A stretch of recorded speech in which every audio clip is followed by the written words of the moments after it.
লঙ্কার কাকির তপনপুর নামঘর প্রাঙ্গণে সারা হোজাই জেলা কোচ রাজবংশী সম্মেলনের উদ্যোগে জাতীয় বীর চিলারায়ের 514তম জন্মদিবস উদযাপন করা হয়।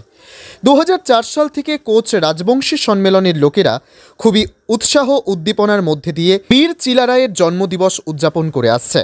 এদিন পতাকা উত্তোলন ও প্রদীপ প্রজ্বলন সহ সারা দিনব্যাপী বিভিন্ন অনুষ্ঠানের মধ্যে দিয়ে বীর চিলারায়কে স্মরণ করা হয়।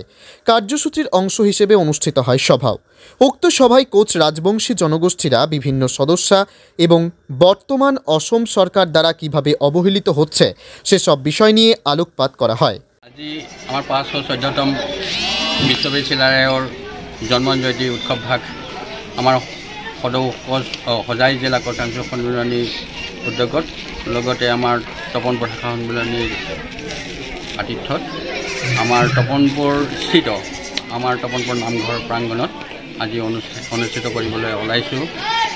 আমাৰ এই অনুষ্ঠানত হোজাই জিলাৰ বিভিন্ন প্ৰান্তৰ পৰা আহি আমাৰ কোচ ৰাজবংশী জনগোষ্ঠীয় সহযোগিতা কৰিছে। ইয়াত আমি যথেষ্ট উৎসাহিত হৈছোঁ।